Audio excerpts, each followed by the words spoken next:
Now, let me say this up front. What you're about to watch isn't about politics anymore. It's about what happens when a story collapses in real time. And the people who built it somehow can't stop it. Roll it. Ilhan Omar, or whatever the heck her name is, I don't know, I don't care. She's the very definition of overplaying your hand. She really thought she was gonna come over here and just rob Americans blind, and well, we was never gonna find out. Like, how did they really Captain Phillips an entire city? And that guy, Waltz, who was gonna be Kamala Harris's VP, yeah, your girl, that y'all love so much to be defending to the ground, he stood there and co-signed these Somalian citizens robbing Americans blind. And that's why I will never be a Democrat, ever again. Like, there's not enough money in the world to make me a Democrat. Anyway, they're gonna try and drag Black Americans into their shit, talking about civil rights and, baby, you created this problem for Somalians and Somalians only. You had no intention of helping us, so you're on your own. Have fun. Now, that's not a Republican talking. That's not a pundit. And it's most certainly not mainstream cable news at all. None of those things. That's a regular voter saying, hey, look, I'm done. I'm done. And notice something important. She didn't stumble. She didn't hedge. You know, she wasn't apologetic at all. She said Ilhan Omar by name. She called it out, you know. And that's when you know the defenses are cracking, right? And when voters start talking like that, the media usually rushes in to soften the landing, right? Watch this. In this back room at Buy More Mercado in St. Paul, this is what we have been including in the other groceries. Vanessa Muchaka and her team are busy taking grocery orders and bagging them up for delivery. We've seen a big decline in our sales. She started doing this weeks ago when customers stopped showing up over concerns they'd run into ICE agents even if they're here legally. The store put this sign on the front door to ease anxiety, but it hasn't really helped. There's people that are just scared just to be detained for whatever reason. That's why the store now takes orders over the phone and online. After that, a runner does the shopping, then rings it all up, and volunteers drop everything off at the customer's door. And if they can't pay, it's all free thanks to the nearly $8,000 raised on GoFundMe. Every Christmas time, it was very busy. Now it's very empty. Owner Ramiro Hernandez says his store is usually more crowded this time of year, but fear, he says, drove customers away. I'm only here more than 40 years, and I haven't heard anything like that, like it's happening now. It made me feel very sad. Can you help me put the chicken over there on the table? As for why this is so important to Vanessa, because I've been through it. I had my partner taken away when it was the 2014. So I was single with 4 kids. I was not expecting that at all. But there's another reason. We're humans, and it's just humanity. Did y'all catch what just happened? Like, did you really catch it? No outrage, no accountability, just fear management. Y'all caught that, right? The story quietly shifts from who caused the chaos to who feels uncomfortable because of it. That's how narratives survive until they don't. Because eventually someone asks the question they don't want to ask. And when that question does get asked, this is what it sounds like. During your topper, you said, and I quote, "Leaders also have a duty to preserve the integrity and character of our nation's national identity."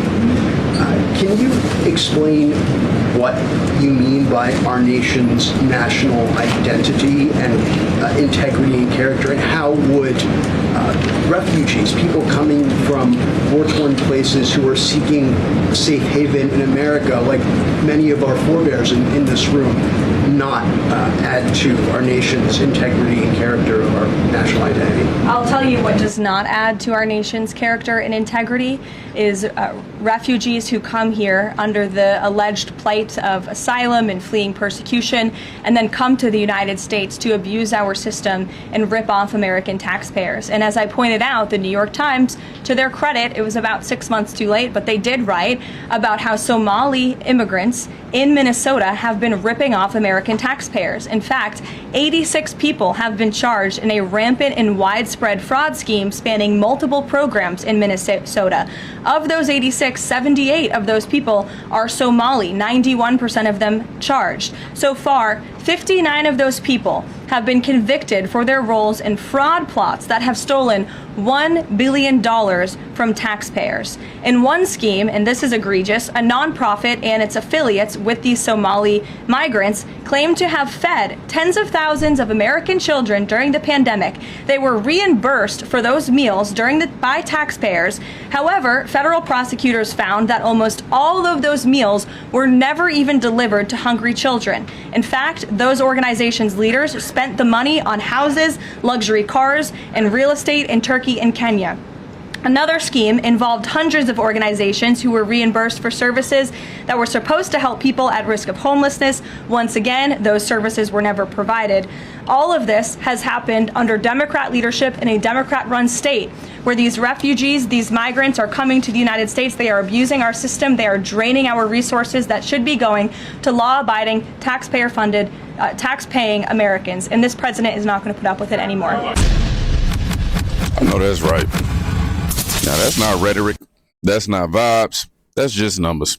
Notice what's missing?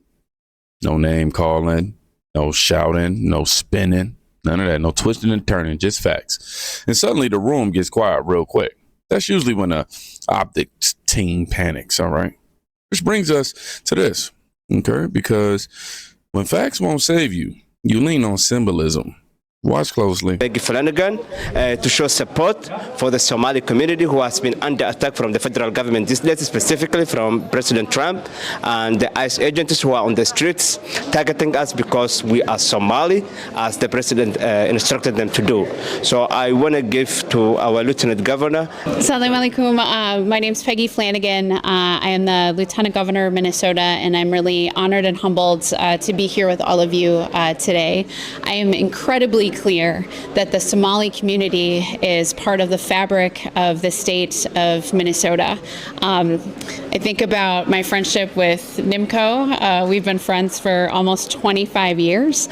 And when I think of being part of Minnesota and growing up here, the Somali community has always been a part of my Minnesota. So I want to just encourage the community to know that we're with you. We've got your back. I am here shopping today, and just encourage other folks to show up, support our Somali businesses, support our immigrant neighbors. And I know that things are scary right now. And just know that there are more people who are looking out for you. There are more people who are here to support you than you know. I will continue to stand with the Somali community to be with you and to do all I can to return the friendship and community that the Somali community has shown me.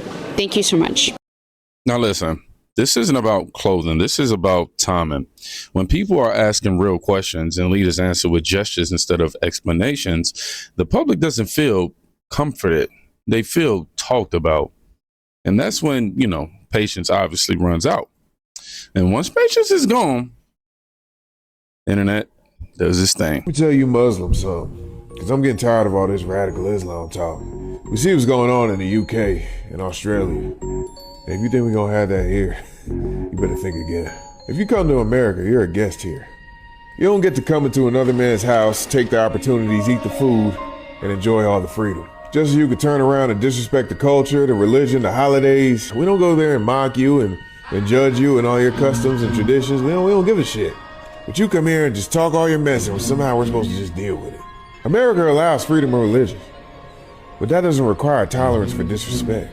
You're free to practice your religion and live your life. But what you're not free to do is insult this country while benefiting from it. If you hate America and all our customs and Christianity and Christmas and whatnot, then be honest with yourself. What the hell are you doing here? We didn't ask you to come. You're going to respect the house that you standing in, or you're going to take that energy back to the place where you came from. You didn't build this country, you didn't fight for it, you didn't die for it. But you're going to come in here and act like you run the place. At the end of the day, nobody forced you to be here. You chose America. Now act like it. Now, we don't have to agree with Every word he said, as if you know, soft on this approach, right? But oh, my fault. But you definitely cannot ignore why he's saying it. And this is what happens when people feel like their culture has to apologize while leadership never does. Anger fills the silence, and eventually officials are forced to respond. Trust me. And that moment just arrived. Well, you know, there definitely needs to be criminal investigations looking into this, especially I think at the federal level. But, you know, here's also another angle in that we know that this is a huge problem. It was interesting because I know just in the last, I guess, week or so, Walt managed to actually set up a fraud investigative committee, but he's about 7 years too late. I think ultimately what needs to happen is, you know, these members of Congress apply for earmarks, specifically on legislation. And I think that needs to freeze. I obviously think that the DOJ needs to get involved, but it's really disheartening because you actually do see, I can tell you, people across the country are saying, you know, they might not be getting their benefits, whatever it might be. You have veterans that are homeless right now, and whenever that fraud takes place, you're literally taking away from the people that need it the most, the people that have served our country and Americans that have paid into the system. Well, you know, there definitely needs to be criminal investigations looking into this, especially I think at the federal level. But, you know, here's also another angle in that we know that this is a huge problem. It was interesting because I know just in the last, I guess, week or so, Walt. I apologize, y'all. I missed it when it stopped over. We have somebody knocking on the door. Hold on, let me pause this. All right, y'all, excuse me for that. But this is the pivot point when elected officials stop defending the narrative and start actually questioning it. The shield is gone. At this point, Ilhan Omar, she isn't being attacked. She's being left alone. And that's the worst place to be, if you ask me. It is. Because once the shield stops, things get messy. What? Smile, Nazi! Smile, Nazi! Smile, Nazi! Do you like torturing people because you can't please them? Do you make people cry because you can't make a moan, little bitch?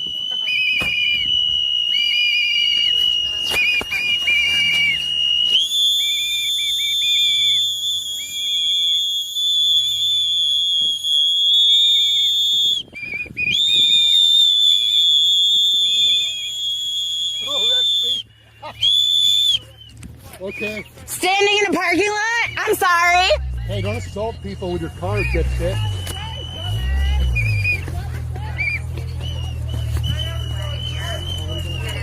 Go fuck yourself, asshole!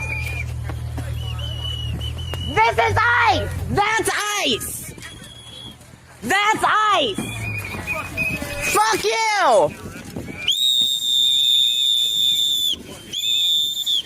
You don't have authority over citizens! You don't have authority over citizens! You do not have authority over citizens! You do not have authority over citizens! You do not have authority over citizens! You do not have authority over citizens! This is a government property. You do not have authority over citizens! Don't kick it again. You do not have authority over citizens! You do not have authority over citizens! Go fuck yourself! Go fuck yourself, asshole! You do not have authority over citizens! Get the fuck out! Go home! Nobody wants you here, asshole! Fuck you! Fuck you!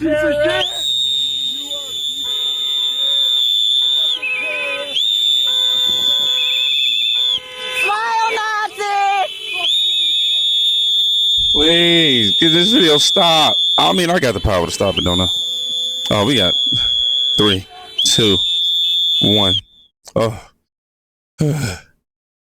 I almost didn't survive that time, y'all. Look at that. No debating. You know what I'm saying? No dialogue. Just chaos. This is what defend everything turns into when no one knows where the line is anymore. And here's the part they never think through, right? There's always blowback. Leadership isn't about optics, right? It's about responsibility. And when responsibility disappears long enough, the public, they stop listening. You know, and if you felt this shift, you already know what's coming next.